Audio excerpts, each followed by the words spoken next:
Dados ngoten nggih kula niku pun ngaji kalian wong alim-alim kathah, maca kitab nggih pun kathah. Dados kula warai nggih sirine makna Quran ngeten nggih. Jika ada makna Quran yang terkait fisika atau matematika atau apa saja, iku yakinkan bahwa itu pendapat Anda. Kula baleni nggih, kula ngomong ning ngarepe pangeran, jadi kula tanggung jawab. Nah, ana ayat Quran sing terkait fisika, bisa dibuktikan sekarang juga di zaman akhir. Niku kudu mbok maknani sesuai keyakinan. Tapi kowe aja darani iku maknane pangeran. Kowe yakin iku makna sing cara kowe, tapi kowe aja darani iku maknane pangeran. Jadi misalnya mau Allah dawuh kan al-misbahu fi zujajah. Zujajah itu tetep maknane mau kaca tok. Kula baleni, kula kan apal ayate nggih. Misale jelas nggih, al-misbahu fi zujajah. Zujajah maknane napa? Kaca. Kita sepakat kan zujajah maknane napa? Kaca. Az-zujajatu ka'annaha kaukabun durriyun yuqadu min syajarah. Lah, makna fatilah ku dawuhe mufassir. Makna umbubah nggih dawuhe mufassir. Jadi akhirnya jadi makna sentir ku gara-gara mufassir. Paham nggih? Eling-eling nggih. Jadi umpama iku keliru, ora kelirune Quran, kelirune mufassir. Jadi riyen ulama Kudus. Jadi walhasil ini kula cerita. Mari kula cerita teng mriki bingung nggih. Nak etika wong Jawa cerita ora oleh nyebut jeneng. Nak etika ahli hadis jeneng kudu disebut, nak ora dadi hadis majhul. Paham nggih? Kula baleni ya, nak pendapate kesepakatan ahli hadis, nak cerita ilmu kudu jenenge disebut. Nak cara etika Jawa, nak sing nyerempet-nyerempet miring iku ora oleh napa disebut. Jadi di Kudus itu pernah ada perdebatan kiai ini alim, gurune ya alim. Tapi muridnya itu ketoke luwih alim, alim banget. Sing gurune yakin wong munggah bulan itu ora mungkin. Zaman Armstrong, Karen Armstrong ini sing munggah bulan pertama sebentar. Neil Armstrong nggih. Neil Armstrong. Zaman kula cek alit. Tapi kula alit lah anak kiai putune kiai dadi krungu-krungu perdebatane. Ora mungkin. Nabi Muhammad sing kekasih pangerane munggah langit kangelane koyo ngono mbek Jibril. Apa meneh iki wong kafir gak mungkin iso munggah bulan.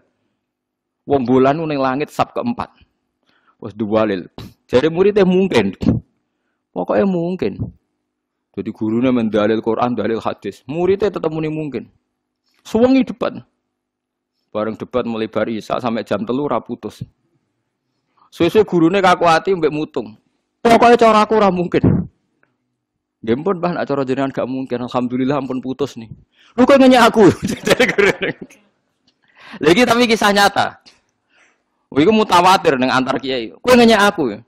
Mboten, Mbah. Pokoke nek cara jenengan ra mungkin pun kula setuju. Nek sementing cara kula tetep mungkin. Akhirnya gurune balen, ora ajak debat lah. Mboten pun taslim niki pun bener.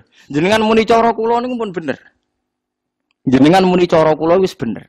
Cara jenengan gak mungkin, cara kula mungkin. Lho nek kowe wis taslim kok mulai mau debat. Lho masalahe jenengan muni cara Allah. Padha ra roe kersane Allah, Pak.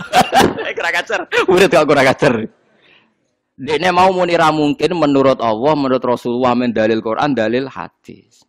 Lha iku kula sing ra trimo. Ora mesti nek cara Allah ngoten, jenengan yo ora ro Allah. Padha ra roe. Lah nek muni jenengan cara kula mboten napa-napa niki.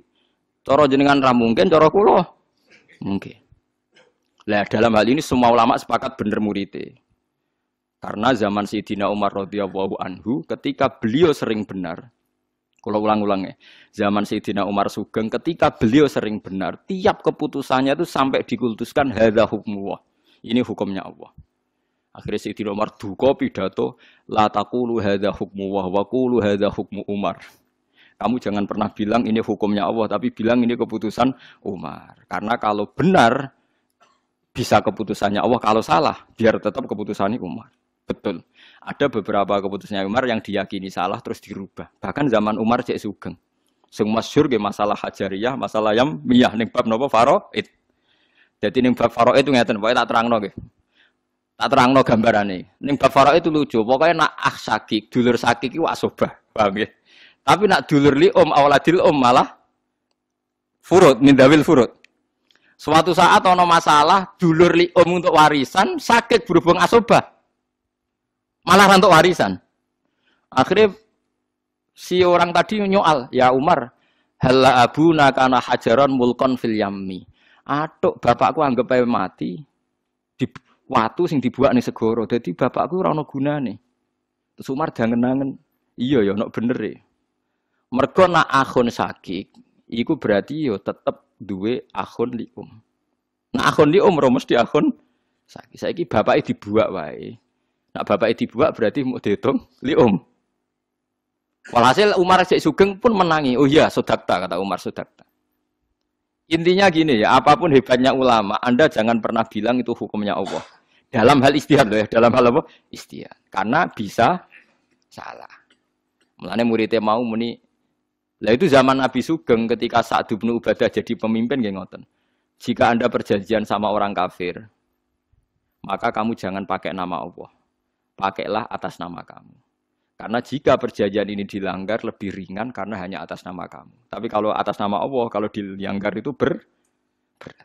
Sehingga mulai ketika Nabi ngendikan itu jadi mentalnya Sayyidina Umar sampai jadi mentalnya sakniki. Semua ulama niku kalau masalah istihad jangan pernah bilang itu hadza hukmullah karena nanti ngatasnamakan apa? Tuhan. Tapi muni ini keputusan saya. Ya kadang kita salah. Di pulau sing nyata gemin alakin Solo gadah trauma tenan. Khalaqal napa Iqra bismi rabbikal ladzi khalaqal insana min alaq. Kulo gadah pengalaman ketika jadi tim tafsir. Ini nyata pengalaman saya. Pak Quraisy Shihab itu min alakin itu ditafsiri zigot. Zigot itu semacam jenis pokoknya wong Arab itu materi kholaya. Jadi mani, sperma itu ada sekian ribu zigot. Nah itu yang berhasil naik ke dinding rahim, itu dianggap zigot yang sukses. Terus ini nanti janin. Jadi embriologi yang jadi apa? Janin. Yang nggak berhasil naik di dinding rahim, nanti hilang. Nah, hasil zigot ini naik, terus ada yang menempel. Lah menempel bahasa Arabnya aliko ya'liku alakon. Nah, sehingga orang-orang dokter modern di Al-Azhar, di Syria, di mana-mana maknane alakin zigot sing menempel. Kiai kuno kadung maknani segumpal darah. Wah, iku nak ning Mesir Al-Azhar diguyu segumpal darah keluron. Dadi guyonan segumpal darah itu dadi apa? Karena menurut teori medis dalam proses embriologi itu tidak pernah melewati segumpal apa? Darah. Mulai sperma itu enggak pernah mengalami segumpal darah untuk jadi apa? Janin. Makanya kalau sampean baca terjemah saya di Zui itu alak itu ya tak maknani sesuatu yang menempel. Mergo maknani segumpal darah wis kadung kula nanti diskusi sama pakar-pakar tafsir seluruh dunia ra trimo Indonesia. Lah zaman saya Ramadan Al-Buti Sugeng niku murid-muridnya kula surati kan kata sing kanca kula takon-nakokno zaman saya Ramadan Al-Buti Sugeng. Ya beliau akhirnya cerita, saya pernah tanya dokter muslim yang soleh. Apa betul dalam proses janin itu ada segumpal darah? Mereka tertawa-tawa. Yang ada itu kholaya itu tadi semacam zigot sing nempel. Enggak ada proses segumpal apa darah. Nah, sehingga kalau Anda maknani min alakin itu segumpal darah itu makna Anda jangan nyalahkan Quran. Maksudnya kalau Anda itu paham ya? Quran hanya bilang alak segumpal darah itu. Sampeyan sing maknani paham ya? Karena secara bahasa ya mungkin loh. Aliko ya aliku alakon pokoknya sesuatu sing nopo nempel kados teng alfiah wa ulqatun hasilatun kan ulqah sesuatu sing kula ki nate dibantah ki berarti jenengan tentang Quran. Wong ning Quran jelas Gus manusa digawe saka segumpal darah. Aku hafal Quran ra ono kata segumpal darah wis omong.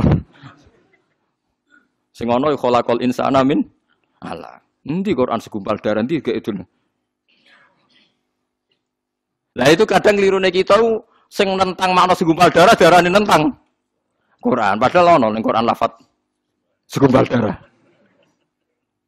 Ya kira-kira gitu. Tapi kulo gak ada khilah, gak ada alasan luwet. Saya tetap setuju sama kiai-kiai maknanya segumpal darah. Karena dalam balaghah itu sah saja ngomong dengan jenis. Misalnya ruhin diciptakan dari darah. Ruhin diciptakan dari tanah. Artinya jenis yang ada pada ruhin itu darah atau jenis yang ada pada ruhin itu ada unsur tanah. Tapi kowe aja tahu di keyakinan nak manusa digawe lewat proses segumpal apa? Karena kita tahu kan awalnya sperma terus dari sekian ribu zigot yang bisa naik ke dinding rahim yang jadi napa janin. Nah itu contohnya kayak gitu. Mulane murid ini kita anggap pinter tenan. Bareng jam 3 wis kesel. Pokoknya cara aku ora mungkin pun mbah niki pun clear niki pun clear. Sing penting jenengan apa muni qala Allahu taala niku. Akhire Karena masalahnya mau dibuang, ternyata perkara ini sidik-sidik dalil qala Allah taala. Paham ya? Terus niki penting kula aturaken. Dadi aja geman kedarani wong nentang Quran. Jarang nak wong Islam. Nak nentang maknane Quran mungkin mereka subjektivitas mufassir. Nggih subjektivitas to mufassir.